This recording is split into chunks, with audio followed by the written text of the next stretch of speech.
you have this and this and this.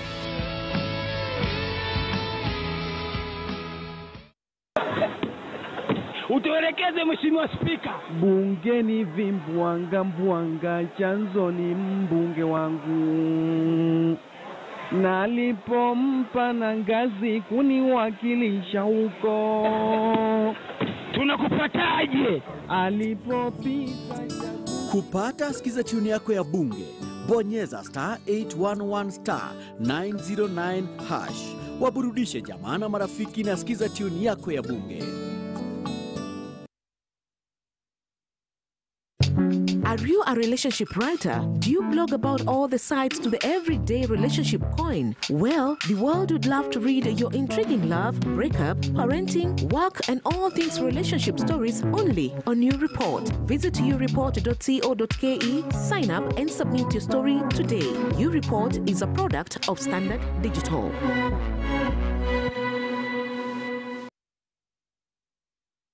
KTN News inatuletea habari ya mashinani. Hawako na uwezo wa kuenda huko na kututafuta na kuongea na sisi na kusikia sinda zetu. Hapa leo mashinani tunajizatiti kukuletea taarifa hizi na nyingine. Jiunge nami kila siku kwenye Leo Mashinani, ni kujuze kuhusu biashara, utalii, ukulima na matukio ya kila siku. Kando na bahari, masuala mengine yanayoathiri uchumi wa pwani ni uchukuzi, madini na utalii. Tunahakikisha kwamba masuala kama gugumaji na uvuvi yameletwa kwa njia mwafaka katika Leo Mashinani. Ni taarifa ambayo bila shaka katika KTN News tunafuatilia maeneo ya kaskazini mashariki.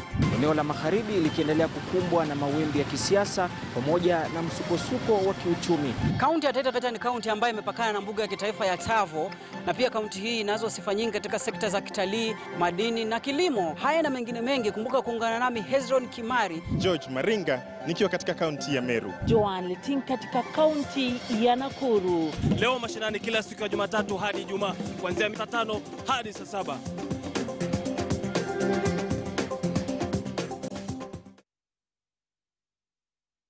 The journey to wellness is lengthy yet brief, because on Health Digest, when you talk about your health, we talk of a credible, authentic and holistic approach to your health. Patients come in with the complaint of dizziness, unable to walk. We have 5% that would affect salivary glands that are within the mouth. We talk about stories that impact you on patients' diary, and we bring you experts with their reliable opinion. Patients who have sought palliative care tend to have a better outlook, positive thinking about their illness. And finally, a sneak peek into the lives of doctors, nurses, and other health practitioners. What drives them? Are they ever heartbroken? What is it like to be a medic? All this on Doctor's Diary. It is new, it is fresh. It is Health Digest with me, Dr. Masi Korir.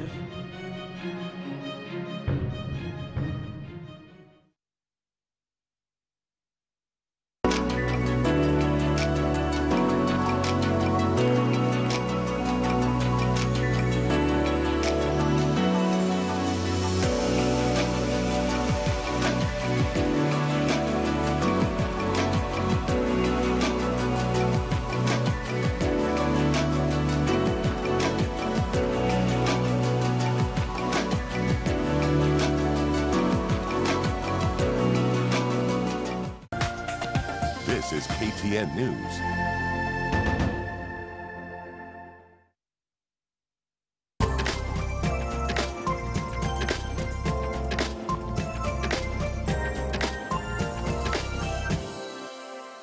We, as ANC, are strictly opposed to any attempt to create multiple, conflicting, or ambiguous centers of state authority. I and Uhuru were deputy prime ministers. We were supposed to chair subcommittees sometimes on behalf of the Prime Minister. When he's not there, if Uhuru is not there, maybe the ODM ministers disappear. Sometimes when I chair, the PNU ministers disappear. So we developed a situation where in the South African arrangement, there's no conflict or there are no multiple centers of power. We are Africans, gentlemen and ladies. And I'm not trying to be conservative, but I'm trying to be very realistic. If you haven't guessed it already, the guest that we are having today is none other than former Vice President, seasoned politician, and ANC party leader Musalia Mudavadi, a very vocal and rather sober critic of the government, but at the same time, one of the people who have been quite instrumental in the happenings historically and politically in the country. Welcome to the show. Thank you so much. Now, Honorable Musalia, when it comes to political trends, the BBI is a hot topic right now. And as we've heard from that clip, you have been quite vocal about what you feel should be done and what should be infused into the process and even how it should be conducted. And I'll start off from that bit, the position of Prime Minister. Some are against it, some are for it, some are just taking issue with how it should be executed. What is your stand? Well, I think the most important thing is that in this discourse, clarity must come through. So when people talk about the expansion of the executive, we must be clear, what do they really mean? What is the structure of this executive that you're talking about? Because it's so easy to stand on a podium and say, we want the following positions to be created. And this is what has been happening, actually. But when I made the presentation, and recently when I asked in Narok, I said, if we did not achieve clarity in the 2010 Constitution on some of these issues, then the BBI process can provide an opportunity for there to be clarity. For instance, if you want to have this Prime Minister, what is his role? There must be a proper definition of his parameters of operation. Right. So that there's no conflict. So if you're asking those questions right now, then Yes. I'll pose it to you. Do you feel it's even relevant to start with, to have that position? We could have a mixed system, all right? So that it's not necessarily a bloated executive. But what is key is that would we define it properly? Would we make sure that we are not creating multiple centers of power? Yes. And then the bureaucracy becomes clogged and we don't move. For instance, when I was in Narok, I said that when you look at where we are now, people are asking, do you have a president and a deputy president, or do you have co-presidents? All right, because we reached a stage when government was being formed, you would hear that this government is being shared on a 50-50 basis. Therefore, there are ministers aligned to so-and-so and ministers aligned to so-and-so.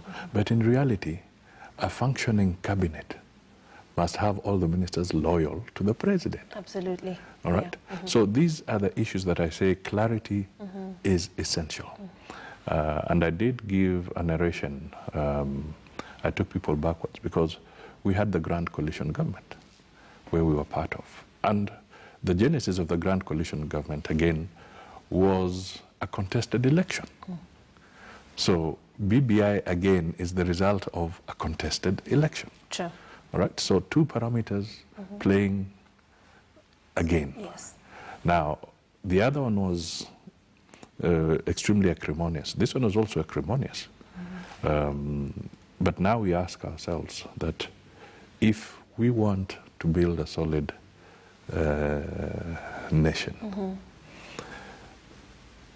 when you have a situation like in the Grand Coalition government, there were protocol hitches between the Prime Minister and the office of the Vice President.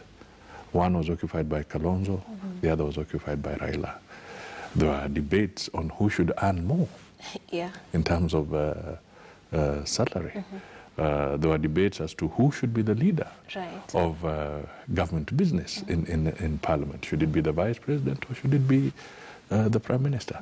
Then we also had a situation where Muthaura was seen as a de facto prime minister. Right. So you had a prime minister, and then on the other side, Muthaura as head of public service was like another one. And therefore, you would find ministers from different wings of the grand coalition government feeling comfortable when they report to so-and-so and so-and-so. Then you'd only meet during the cabinet sessions chaired by Kibaki. So this, to me, as much as it was something that helped us tide difficult times, I think going into the future, clarity is critical. A sense of urgency brought that to the forth, and perhaps could point to some of those problems. And but now we are having time to talk and debate. How do you think this debate should happen to ensure that we are not forgetting some of the problems we had in the past, and then actually make sure we are putting in plans, like you said, that would ensure we don't have those sorts of clashes? I think that is why the Haji committee, the steering committee, needs to assert itself. Okay. They are letting too much slip through the cracks or their fingers, in the sense that the political class, me included, are the ones moving all over the place, and we are beginning to introduce issues that are not being given thorough scrutiny. We are actually distorting the very essence of what the BBI was supposed to be. So I think that the Haji committee needs to stand up and say that, gentlemen and ladies of this nation, I think we are beginning to distract from or detract from what we are supposed to achieve. Because if you're not presenting views in a structured way, in an organized format, then we're losing it. What are we doing? Now, during the rollout of the Building Bridges initiative, you did call for a sober, all-inclusive way of having this debate that would ensure that we are persuading each other rather than just making noise. Absolutely. And when you look at the rallies so far, let's take an example of the previous one. We have the Narok rally that happened the other day, and Garissa rally that happened also just a few days ago. Do you feel we are in line with that? We are losing it. Yes. Yeah, some of the things that were said were not even, we cannot even repeat them on air because they have been deemed as insightful and incitement comments. So what do you make of these rallies as they go? That is precisely the point. That is why the Haji committee, steering committee, should actually steer this process. All right? They should not allow those who have not been gazetted to start steering this process. I mean, what we saw in past, we had in Narok and maybe some, is we're beginning to see drumbeats of ethnic profiling. Yes. All right? So, and if we continue with that process, we are going to find ourselves doing exactly what the BBI never wanted us to do. Yes. If you look at the terms of reference of the BBI, I think one of the issues was to try and deal with aspects of ethnic conflict. Yes. But utterances from certain politicians are actually drumbeats of ethnic profiling. Yes. Yeah, which needs to be nipped in the bud. Yeah.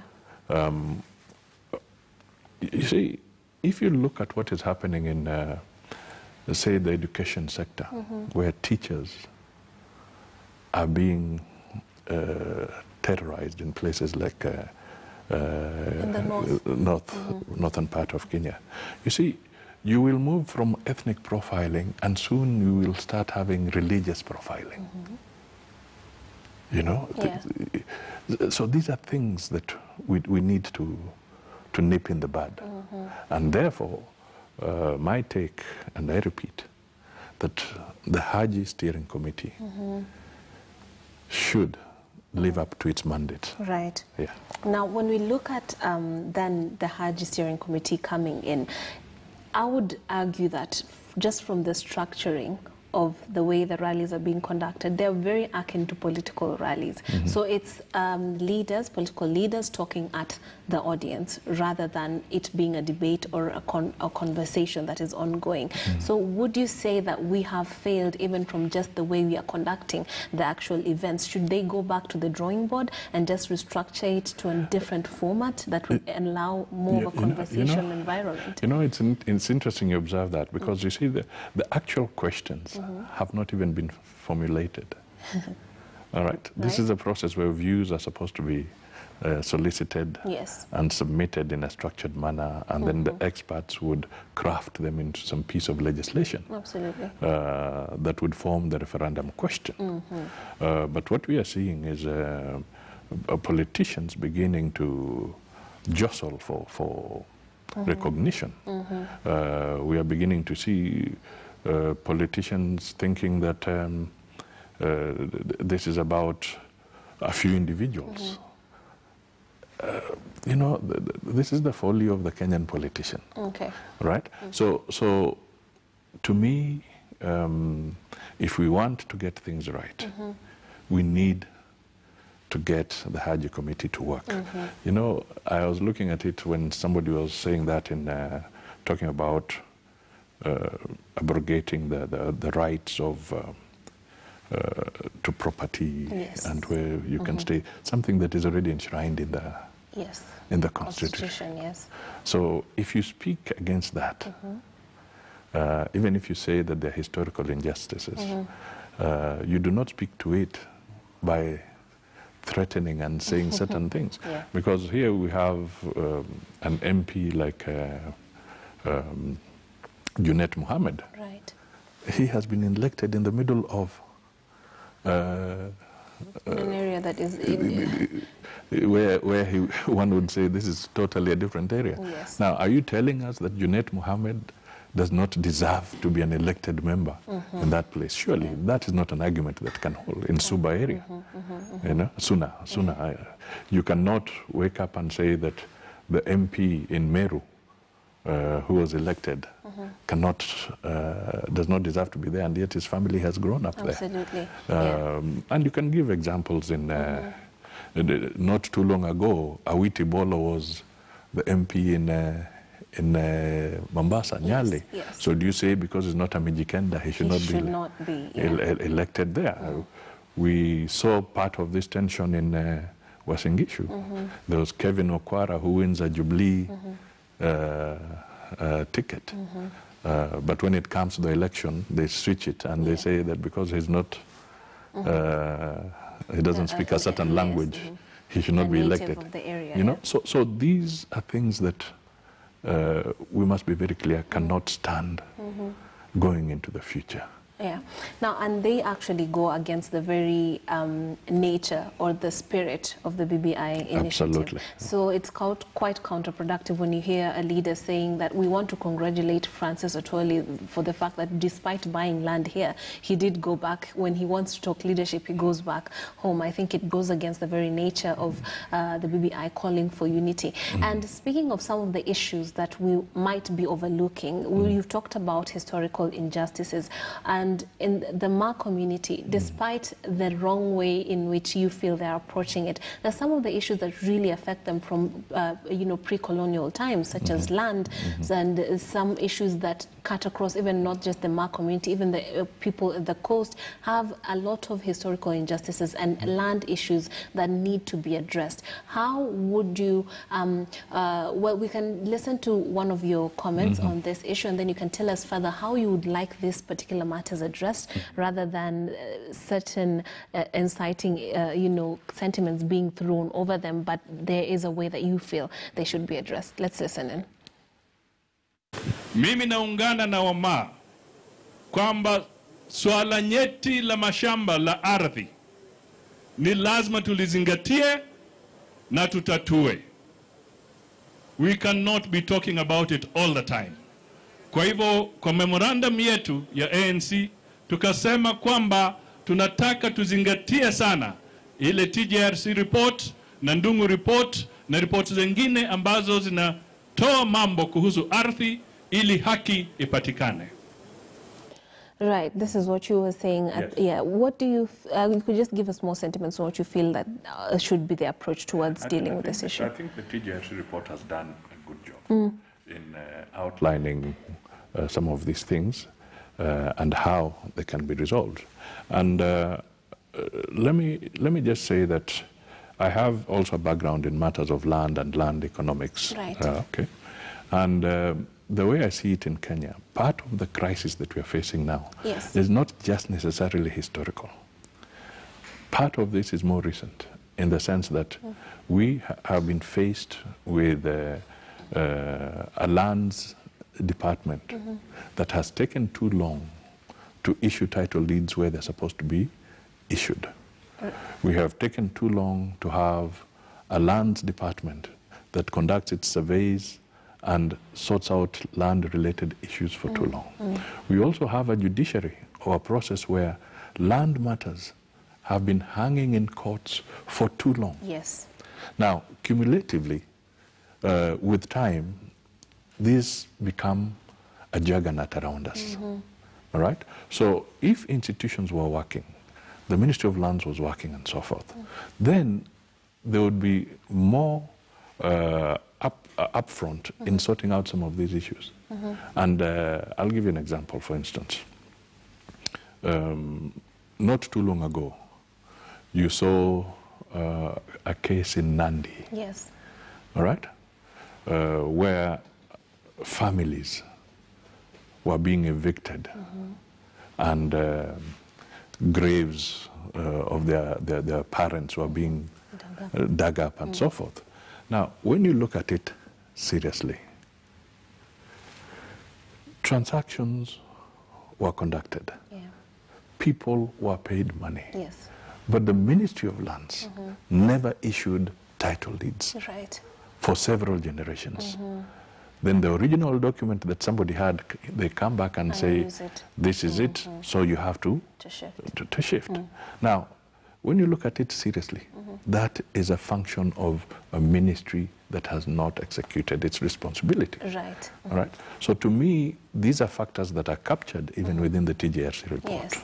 And we could give other examples, whether it is at the coast and so forth.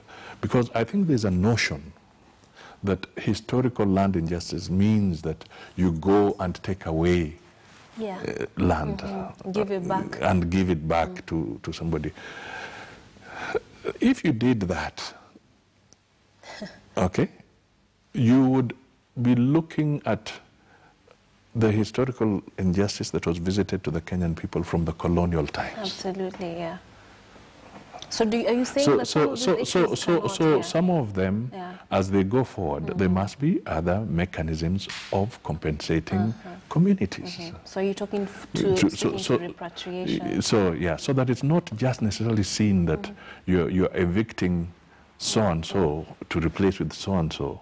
There are other ways of trying to tackle these issues. And I think the TJRC gave some broad approaches that can be followed. Absolutely. So while we are talking about the BBI, the Building Bridges Initiative, we have the TJRC report, among many other, reports and that have sweeping recommendations that have solutions to this problem. But yet we're now talking about yet another one. How are we going to make sure that we don't wind up in the same situation whereby we're trying to solve situations, spend a lot of money, have commissions, conversations, and then at the end of the day have a neat report that is placed on a shelf somewhere until the next time when we're talking about the same problems and having the same discussions, literally wasting people's time and never getting the solutions to the problem. That is it. That is where the commitment of the leadership of the Kenyans the people we elect, the people we put in office. Do you think the ANC has this type of leadership that would ensure that we are getting what we need? Well, that is what we would want to achieve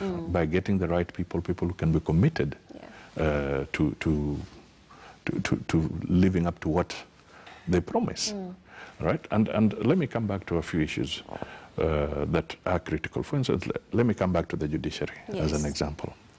If we do not allocate enough resources as a nation to the judiciary, right now if you have a land matter,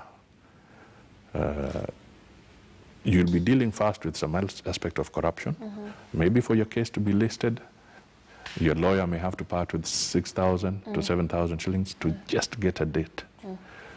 If not, you're likely to get your date being heard or your client's matter being heard in 2021. Right. And these are land-related issues. So if, for instance, you don't equip the judiciary, you don't give it enough resources to do its work, you don't give them enough resources for them to embrace technology so that cases can be heard faster and dispensed with faster, then we will be landing into the same problem where other reports are sitting on the shelves. Absolutely. The TGRC report is sitting in Parliament. Yes. And we're not having any, we're talking about another report that's meant, some of those who are not really for the BBI initiative feel like these are things that we've already have documentation for it, and therefore we might just be wasting time. But then while you're talking about land, let's just diverge into the issue of corruption, because that is one of the issues that has bedeviled this country for decades on end. How do you think that conversation should be had and fixing it? Because we talk about issues of national ethos, but then there are those who say we cannot legislate, ethos and morality. So how can we handle this and ensure that this country is shifting from an individual level, not just from looking to politicians or as a multitude? Corruption is a crisis, and the reality is that there's a feeling that it seems to be slowing down again because cases are dragging. Okay? Yeah, so it's not really... So one of the things that we need to focus on is to, again, urge the ethics and anti-corruption, the DCI. They should not feed us too much with headlines of dramatic arrests. I think what people are waiting to see is properly prosecuted cases now. This is what somebody would like to see, what Kenyans would like to see, so that we can believe that something is happening. Right. Now, the other thing, just to touch briefly on the issue of ethos, I think when we were presenting, we talked about this as ANC. And I remember my Secretary General was very articulate on some of these things around ethos. Yes. And we keep on asking ourselves, some of the guys that are now embarrassing us, and I don't want to name names, but they're now embarrassing us, how were they cleared?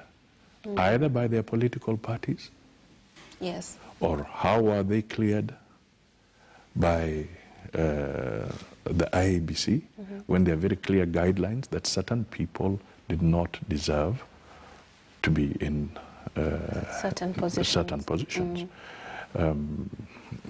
If you're a politician and you're brandishing a gun all over the place, where do you want other people to go?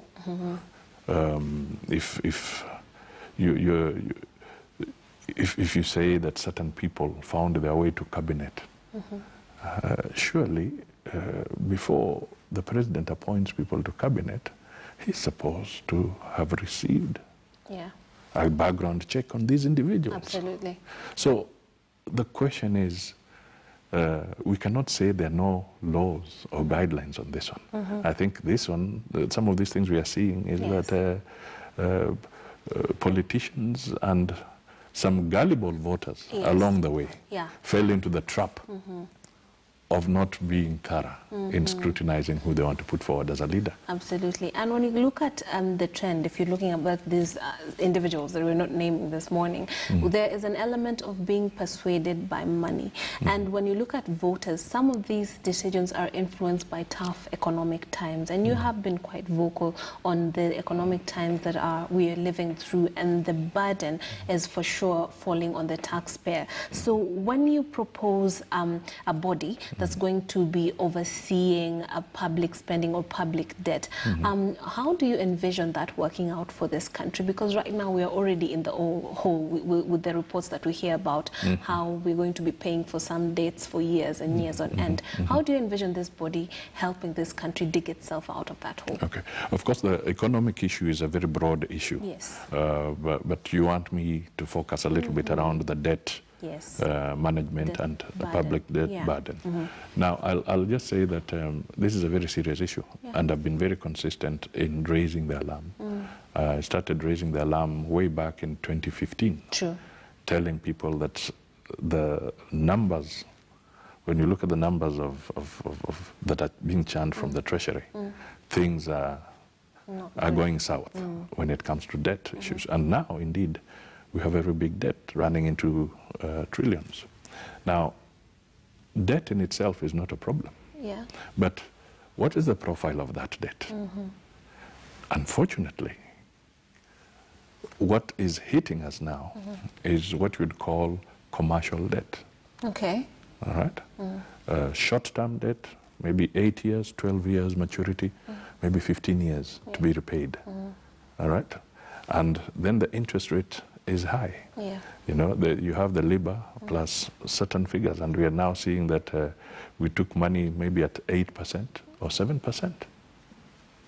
Now, this starts coming back to the taxpayer. Yes. That is why I say it is going to hurt us. We are crowding out because we are now under pressure to pay debt. Yes. We are beginning to crowd out resources that should be going to generate employment. Resources that should be going out to get somebody else's business moving. Right. Now, and so we are in a crisis.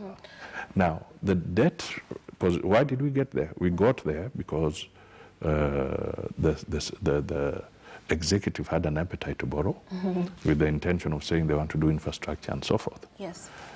But we are now beginning to learn that they did not go through Parliament in a proper manner. Okay. Some of these debts were not properly checked. The contractual obligations executed, and Parliament was being used as a rubber stamp, or not even knowing that certain contractual obligations had gotten into. So the body we want to try and create, and I hope Kenyans will see the logic. We suggested it to the BBI, and we have one of our members of Parliament at a very advanced level in drafting the bill, which shall then go through the motions. We want transparency and full disclosure in what debt obligations we are entering into.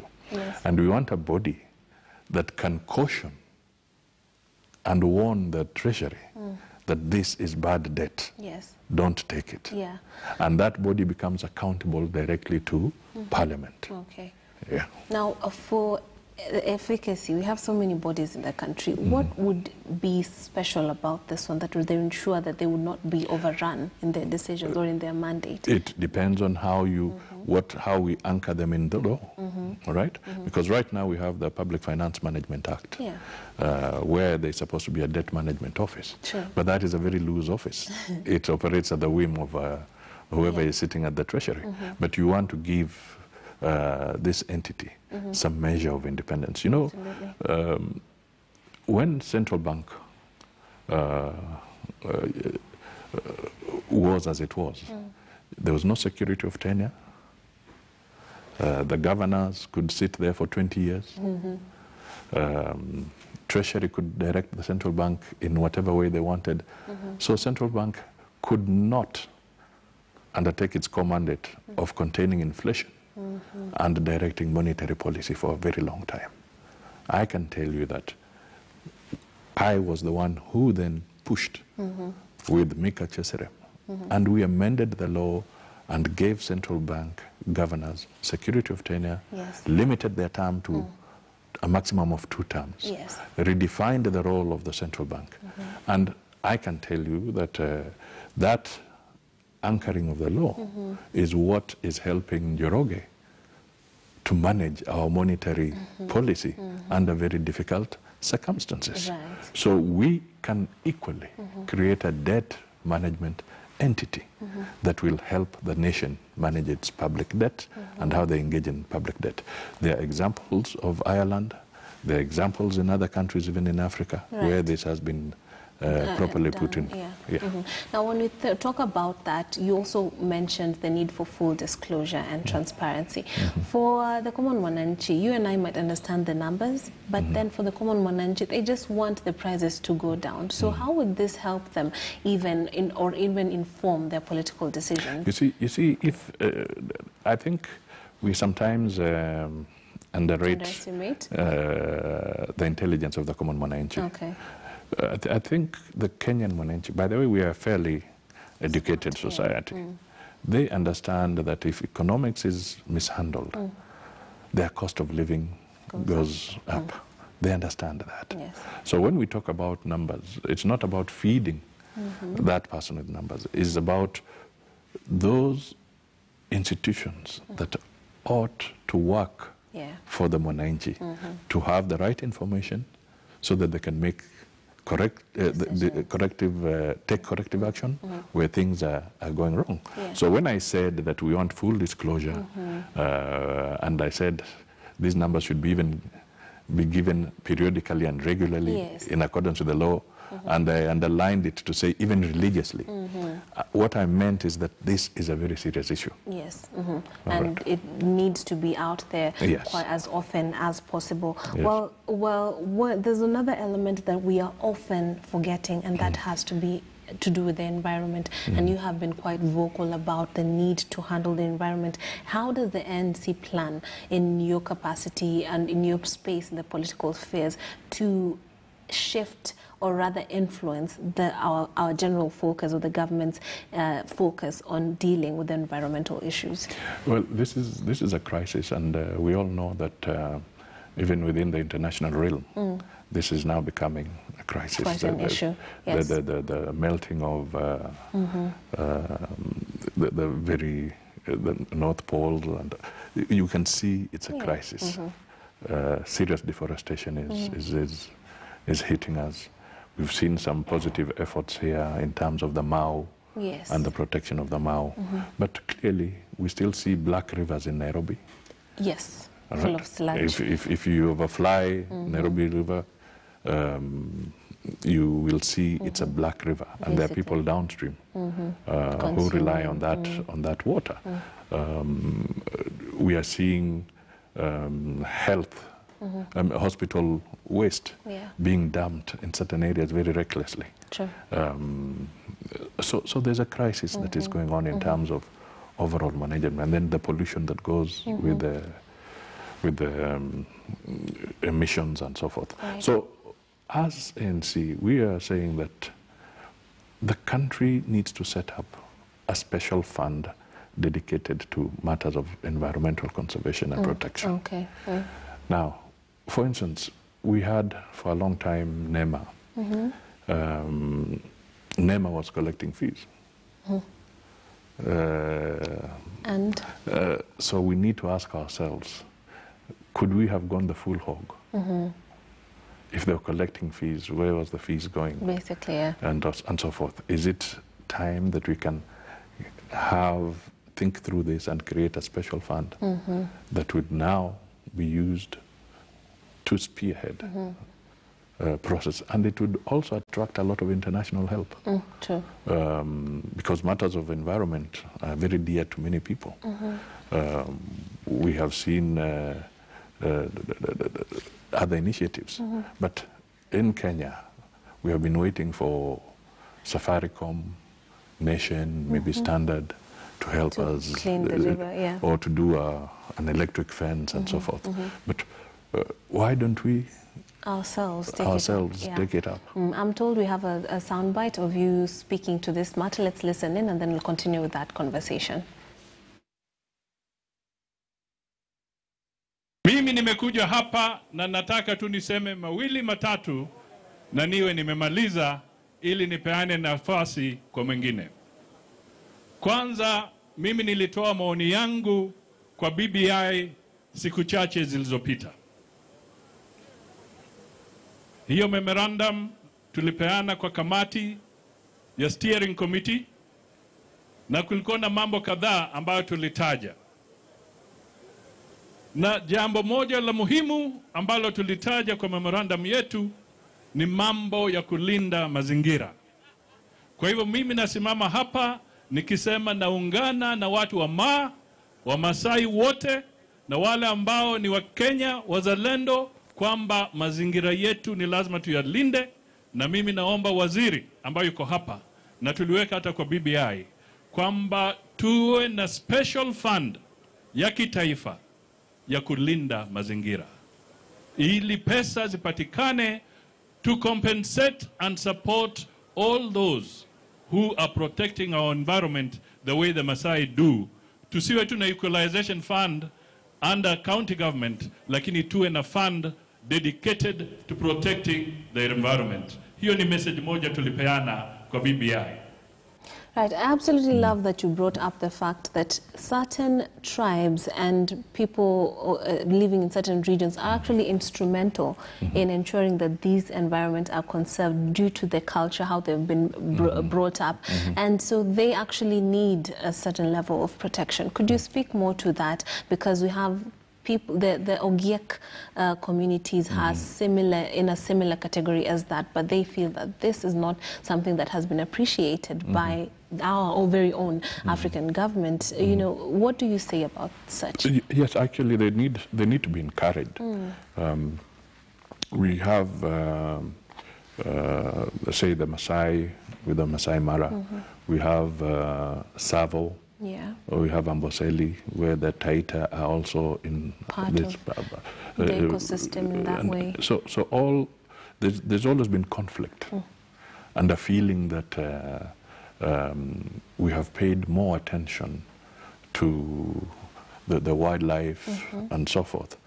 Yet we have not given them sufficient recognition and support. Bearing in mind that they're the ones who have actually been living there. Sometimes their crops are destroyed. Yes. Sometimes they lose their lives. It takes very long, maybe before any compensation of some kind takes place. Right. So they have genuine grievances, and you'll have this with the people in Lamu when it comes to the forests in Boni and so forth. Yes. We have the Kaya side. We have those who are around Mount Kenya region, the ones in Mount Elgon and so forth. And even around what is happening around places like Lake Victoria. Right. Because rapid urbanization is also taking place. And areas that were previously purely rural, yes, untouched, are now rapidly being altered through economic activity. Growth and activity, Yeah. So these are issues that need to be handled. So when I say that a special fund, yes, as much as it's supposed to cover that, but it should also have eco-friendly programs. Yes.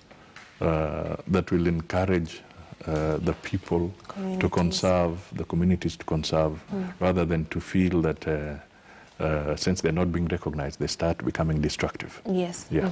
Absolutely. And while we're on that, one of our local papers has had a series on the pollution that is ongoing around what is termed the freshwater Lake Victoria. But when you look at the facts, there's nothing fresh about it. We're told about 12 species of fish just disappearing from the Lake Victoria because of the current pollution that is ongoing. Whole prison systems dumping their raw effluents into the ocean, while at the same time, as you pointed out, in the Nairobi River, we're having people consuming said water, and it has metals, it has all sorts of just garbage that obviously would later on affect our, our health in general, because the whole country consumes fish from the Lake Victoria, among other waters. For example, the Indian Ocean, some of the restaurants and hotels are dumping into the ocean. So when you look at such facts, it seems like we're just sleeping on certain tragedies that are waiting to happen, that might even come after generations.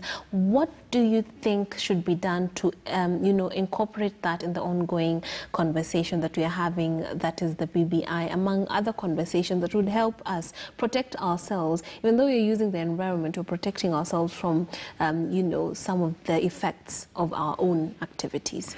You know, there'll always be multiple approaches to things like this. You must have both the carrot and stick approach, where people are blatantly ruining our environment. Surely there, even as we speak now, there are laws that, if properly enforced, can hold these people to account. And their bodies entrusted. And their bodies entrusted. It seems they have been lax on some of these things. So as much as we may have a fund to do certain things, we also need to have bodies that can enforce. And when you look at issues of, say, the Land and Environment Court, as an example, and I come back to the judiciary, again, they should be equipped so that some of these cases that are taken there, which may relate to breaches around environmental... can see the light of day. Can see the light of day.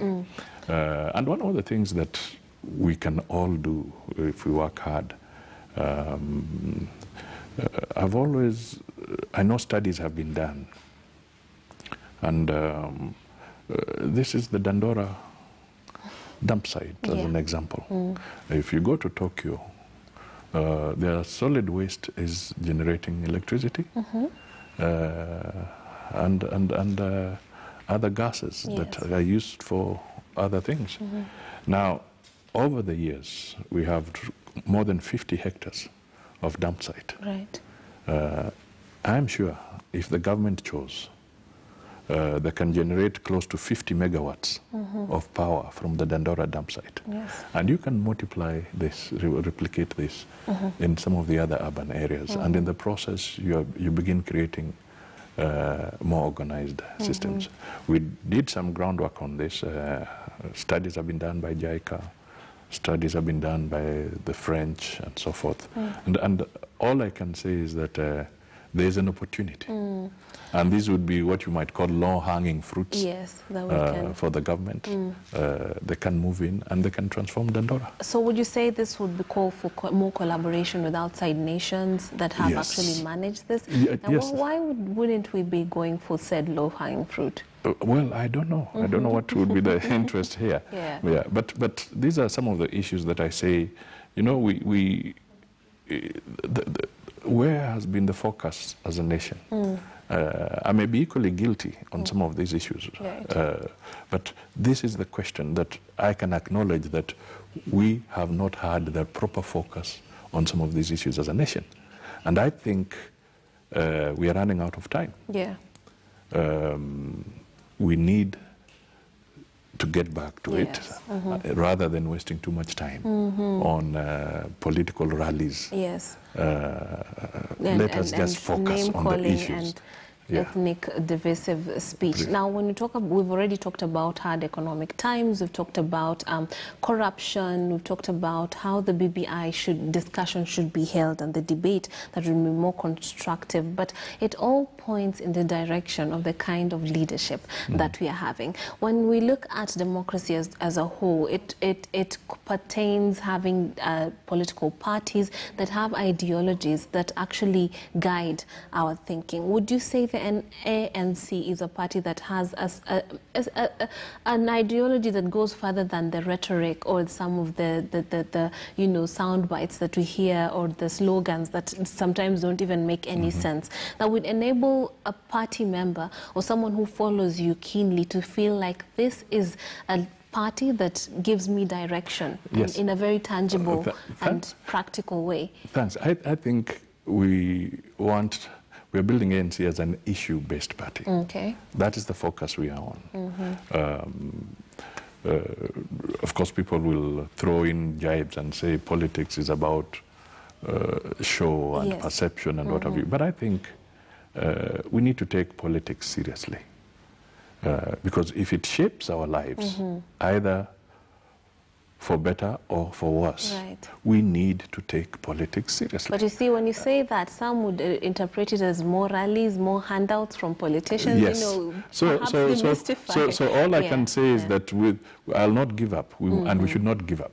We must consistently call for issue-based politics in this country. Right. Yeah. But that is the drive. We just have to keep on. When it comes to nominations, we must look for the right candidates, men and women who are capable and who are ready to focus. Yes. These are the people we should look for. And perhaps before I get into the issue of women being enabled to be part of the democratic space, could you explain to me how then would we sanitize our own view of politics? Because right now it's all fun and games until we realize the economy is in the dumps, you know? So how can we shift the public's view? You know, I don't know where people want to focus. To be honest, let me talk to the media on this one. Because the media in this country, it plays into it. It plays into it. It fuels it. They focus on the guys who are doing the theatrics on the dance floor. Yeah. I mean, when will they focus on people who are generating issues? When do you focus? Let me give an example like Martha Karua. Right. When do you focus on Martha Karua? And there are so many Martha Karuas out there. Right. When do you do that? Instead, we are being always fed with, you know, the person who comes up, cracks a joke at a podium and makes it look like he made the most important point because he was being cheered. Where are we going? Right. We tend to highlight and encourage people who use abusive language on the podium. Right. They have no decency. They just call Kenyans idiots or what have you. Surely, if the media was to say this is it, and if you continue with this kind of language, we'll black you out. Yeah. Now, that's quite interesting, and obviously that is a conversation. It's a joint effort. Yes. And because the media builds us or destroys us. Yeah. The media can help in nipping and shaping the politics of this country. Okay.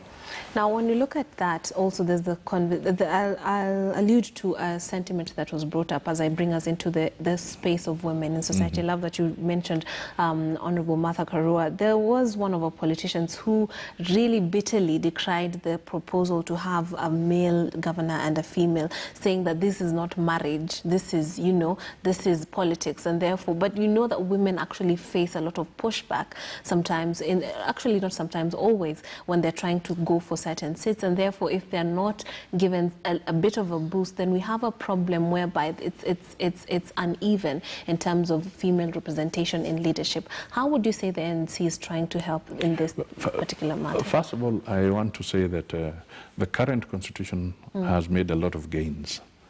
In theory or in practice? No, it has. It is in law. It has made there are a lot of gains that have been put together for women to take the women's seats and so forth. This is okay. I have no problem in saying that there are certain gains, and we should consolidate on those.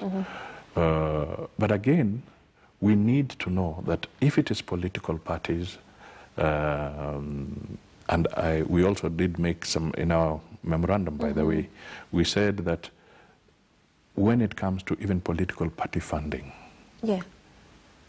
and the funding of candidates, there can be some affirmative action that can be inbuilt in some of the laws. And these are the details that we can go into so that women or female candidates who are entering politics can also get some support. Yes. But we should also not go to the extreme end of saying you're going to create a zebra system here, you're going to do this, because you will never finish if you go that way. But there are certain aspects. Right now, the women of Kenya have done so well in some areas. They could do better, but they've done so well. Let me give you the example of Dr. Sally Kosgei. She became the first lady head of the public service. And my God, she was damn efficient. She was, but then maybe there are many Sally Kosgeis that do not have the support. And remember, during that time, we saw so many PSs. Even now, we are seeing ministers coming in. There are so many ministers who are ladies in the current government. And so slowly, this thing is beginning to to take root. Yeah. But let us also send a positive message to our girls that they are equally competent. Yeah. Let us not ingrain in the minds of our girls that they are underdogs. Okay? And because they are underdogs, they need to be... They need to be given special treatment and so forth. Everybody deserves special treatment, Yes, okay? yeah. But I don't want the mentality of the underdog in the woman. I like to see the girl feeling that she's equally competent. Yeah. And we should encourage that. But then we should create an environment where when they get into the ring, the odds are at least equal. They could not get them, but not just stacked against them to the point that they can't even raise a foot in the right direction, I imagine. Yes, some areas of where affirmative action can help to boost should be undertaken. Proper policy arrangements in certain areas that can give them that boost is important. But please don't make the girl feel that she's an underdog and therefore she... Absolutely. Yeah, some of them are capable and they're achieving great things. Yeah, actually, yeah. Through that competitive approach. And speaking of competition, we're looking at a case where we are at a point where we need to be having conversations about how 2022 will pan out in terms of executing the election. We had certain issues and tear gas Mondays that were to decry the way the election was carried out. We are now at a point where we are just at a point where we should be having the conversation about reform or looking at how the structuring of IEBC should be. But the conversation right now is not majorly on that. And I would imagine you wouldn't want to get to a point where it's too late to now have those conversations. What should be our approach be in terms of that? Actually, we have lost quite a bit of time. Yes. We've lost almost 3 years in this. Nothing has really been done in terms of working to alter certain issues around the IEBC. And address concerns. So I can attest that we have made some proposals in our memorandum that the IEBC needs to be looked at urgently going into 2022, because this cycle of election generating conflict, we need to get it out of the way. How independent is the IEBC? These are questions. In theory, we say they are. Have we given them the independence? Right now, I talked about funding to certain institutions. Yes. Like the judiciary, like the DPP's office, the ethics, and some of these, we need to perhaps look at the whole architecture of their funding. Are they getting money directly from the consolidated fund and whatever, or are they still dependent on the executive? Absolutely. As we speak now, the IEBC is like they're still largely dependent on the executive. That is not what we envisaged when we were creating the IEBC. Right now, as we speak, if the IEBC wants to do anything about their technology, they have to seek procurement through the ICT ministry. Right, basically. But the ICT ministry is not the user. The user is the IEBC. Right now they are talking of funds. They don't have funds to do the delimitation of boundaries. They have even said that they do not have funds for a referendum. Right. As we are jostling to have a popular referendum in a few months, yes. Yeah. So when you look at all these things, there are issues that we need to look at critically. And we also gave the example, how do you get the commissioners there? In our document we made reference, or at least during the presentation, reference to the Indian electoral body. India has a voting population of about 700 million. All right? Not the full population of the country, but I'm talking about the voting population. Yes. It's the largest democracy in the world. But they have 3 commissioners. And they've been independent for much longer than we have been. Yes. But here, we say we want 9 commissioners. We are still struggling. Should they be appointed by parliamentary political parties, or who should they be appointed by? Yeah. In India, there are more political parties. Yeah. So who appoints their commissioners, and how are they appointed? You know, we can, and these are issues we need to look at critically at this point. At this point in time, Now, and I can tell you, these are not issues that will be found in the rallies. Absolutely. These are issues that must be written, thought through, and given to the steering committee carefully. Now, I'm still going to stick to that, because looking back at sad or darker times, the safety of commissioners or people working in such critical bodies during election period is quite critical.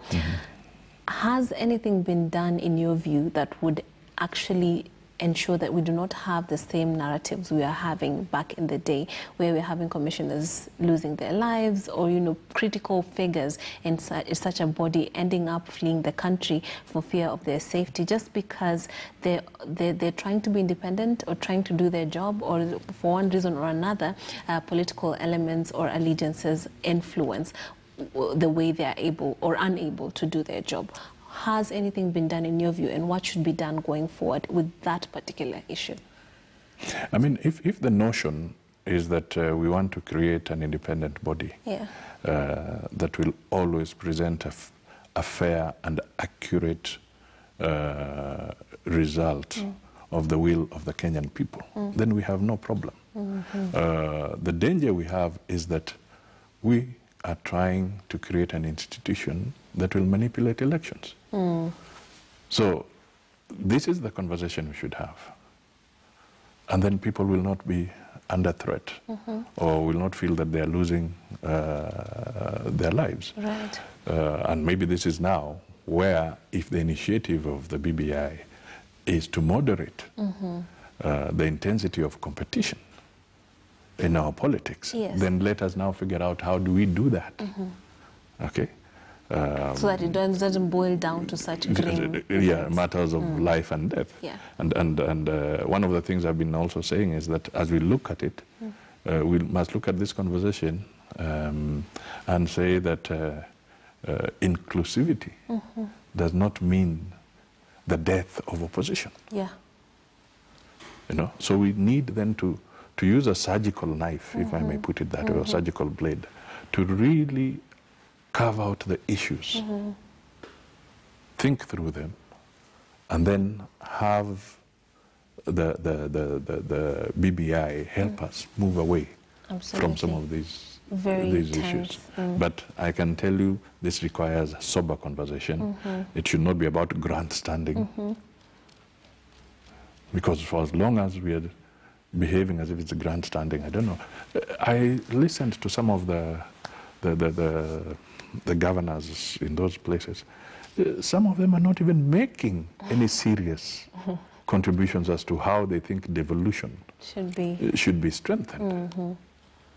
So you have a chain of governors coming there, and they're hero worshipping. Okay. And pushing their own political agendas rather than the people's. Yes, they're not even telling us how they're going to, how they would want efficiency improved at the county government level. Some of them are not even addressing these issues. They're not even talking to some of them. They're not even coming out to say that this is how we should amend the law in some of these areas to enhance efficiency. Right. Now,